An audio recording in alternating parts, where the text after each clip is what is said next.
Yale and the University of Southern California are being investigated by the Department of Education for discrimination against men. And this started after a student complained that if women are the majority of universities and the majority of those who earn degrees, then programs that benefit women are discriminatory against the minority, who are men. This is interesting because these programs were created to encourage women to go to college, but it would seem that they succeeded and women are now the majority. So is this the turning point? Are we now going to see social justice advocates side with men who are the minority, or do you think this is actually going to be more tribal? And if this initiative succeeds, and universities do implement programs to get more men involved, what does that say about racial inequality and social justice activists focused on race? Before we get started, make sure you head over to patreon.com/TimCast and click Become a Patron. There are many different tiers to choose from. Most notably at Tier 1, you get access to behind-the-scenes photos and videos and bonus commentary when available. So please consider becoming a patron to help support my work today. From The Hill, Education Department probing whether Yale discriminates against men. The Education Department is investigating whether Yale University discriminates against men by offering specific programs and scholarships for women. Inside Higher Ed reported Monday that the department launched the probe last month after a student who is not affiliated with the university filed a Title IX complaint. Kurzat Christoph Pagaz, a doctoral student at the University of Southern California, claims that women are no longer a minority in higher education, and therefore Yale's programs that specifically benefit women violate federal gender discrimination law. Federal data shows that women make up 49% of undergraduates at Yale. Nationally, more than 56% of college students were women as of last fall, according to Inside Higher Ed. Pagaz's complaint initially included Yale's Women's Center and its Department of Women's, Genders, and Sexuality Studies, but the department will not investigate them because they are not exclusive to women. According to Inside Higher Ed, in an email, Pagaz wrote that he filed the complaint and a similar one against his own institution because of civil rights advocacy, though he described his campaign in his email as a disinterested pursuit. He has considered filing a complaint against Harvard University but settled on Yale with the goal of creating some sort of precedent. Women are an ever-increasing majority in colleges, Pagaz said via email. Male students are far more likely to drop out. Also, younger men are making less money than women despite working in more hazardous jobs. His latter statement is at least partly inaccurate. A 2016 report from the Census Bureau revealed that despite significant strides by women, the median pay of young women is still $11,000 lower than that of young men. Now I'm going to stop right here to make a point about this article and what they've claimed. It seems that you've got two different issues. Pagaz is saying that younger men are making less money working in more hazardous jobs, but Inside Higher Ed attempts to refute that claim by making a statement about all women across the board. These are two different issues, and I'm not looking to get into the gender wage debate or anything like that. We'll come to that in a second. The Independent Women's Forum also covered the story, and they said some interesting things. My second reaction, Mr. Pagaz might actually have a point. It is at least worth looking into, and if nothing else, his complaint puts claims, still popular on the left, that women are almost always victims of discrimination in a different light. For example, you may have heard that women slightly outnumber men on college campuses. Slightly? The Wall Street Journal reports. Men make up 42% of undergraduate college students nationwide, according to the National Student Clearinghouse Research Center, and have been in fairly steady decline since falling into the minority around 1980. The growing gender gap is due in part to rising college-going rates among women and by economic recoveries boosting male-dominated sectors like construction and manufacturing, which draw men away from school. We can even look to Stanford and go back as far as May 28, 2013, where they have a post, "Women earn more degrees than men, and the gaps keep increasing." Keep in mind, this was 5 years ago. According to data from the Department of Education on college degrees by gender, the U.S. college degree gap favoring women started back in 1978, when for the first time ever more women than men earned associate's degrees. 5 years later, in 1982, women earned more bachelor's degrees than men for the first time, and women have increased their share of bachelor's degrees in every year since then. In another 5 years, by 1987, women earned the majority of master's degrees for the first time. Finally, within another decade, more women than men earned doctor's degrees by 2006, and female domination of college degrees at every level was complete.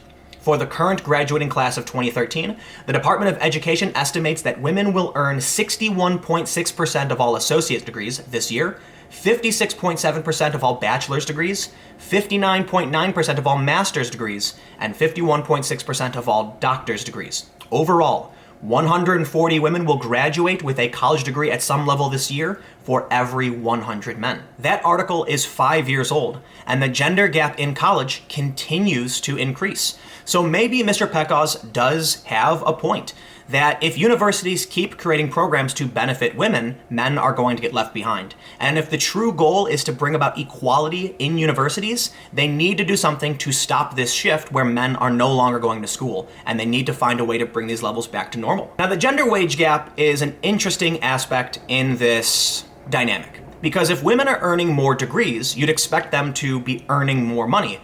But that isn't the case when you compare full-time work to full-time work. Now, the gender wage gap is very complicated. When you compare job type to job type, the gender wage gap almost entirely disappears, but there still is a wage gap in favor of men by 3 to 5% by a bunch of different standards. Now, let me say this, it's an extremely complicated issue, but for the most part, it is believed that the gender wage gap, when you compare apples to apples, like the same job, like a male teacher versus a female teacher, men are going to get paid slightly more simply because they're more likely to negotiate. However, across the board for full-time work, men still earn more than women. According to Statista, women still earn less than men, with older women earning a lot less. So why is it that when you compare full-time work to full-time work, that women are getting paid less? Now, I want to keep this in the context of college because there are arguments to be made about negotiation and there are arguments to be made about working more hours, even if you are full-time. One of the issues is that even though women filled 47% of all jobs in 2015, they held only 24% of STEM jobs. And if you're not familiar with what STEM means, it is science, technology, engineering, and mathematics. These tend to be the jobs that pay a whole lot right now, for whatever reason.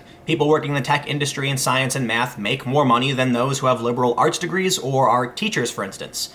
And there's a simple reason for this. Hopping over to Quora so you can hear it from someone else other than me, they asked, why do STEM jobs pay more than liberal arts degrees? One of the answers says if 50,000 nurses are needed and 100,000 qualified people want to be nurses, wages are likely to go down because of most of the extra people are willing to accept a lower wage in exchange for a job they enjoy.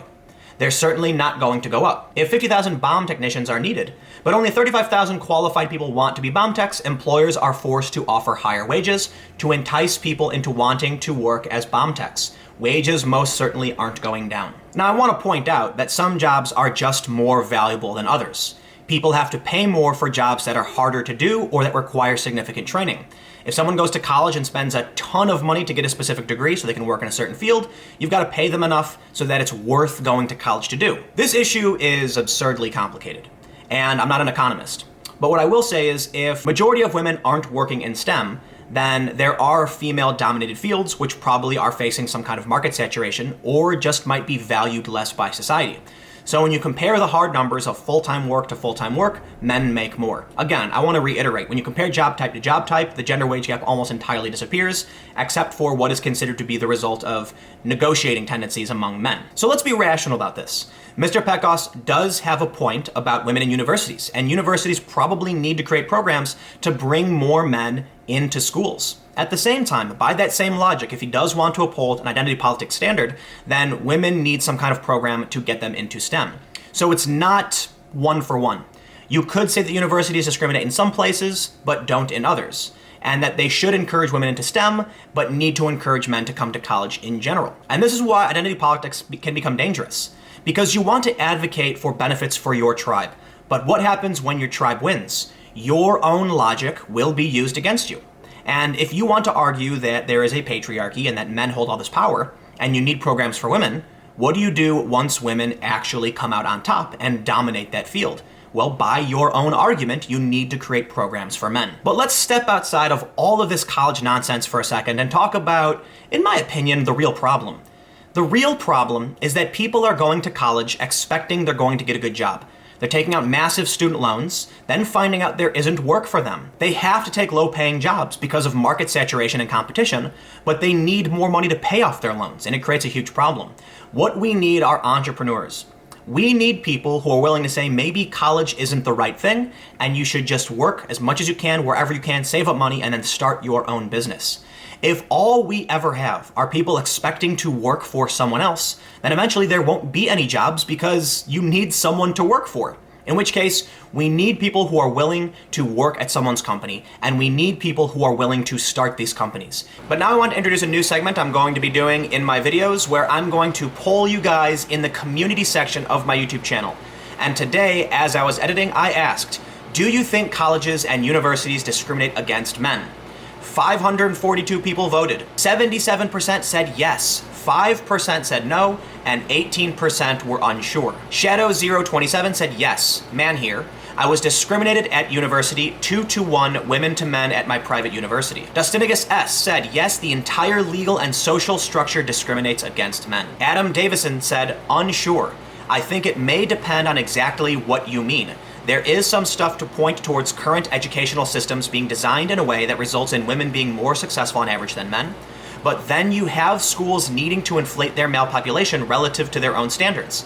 They don't want worse than a 60-40% man-woman split to avoid decreased female and male applications. And Ryan North says yes. As universities push victimhood agendas and say that white, straight, cis, and male cannot be victims or worse, are racist, sexist, transphobic, homophobic by default, men who have actually known struggle against risk factors that can lead them to a lower path will not side with universities. A return to fact is needed.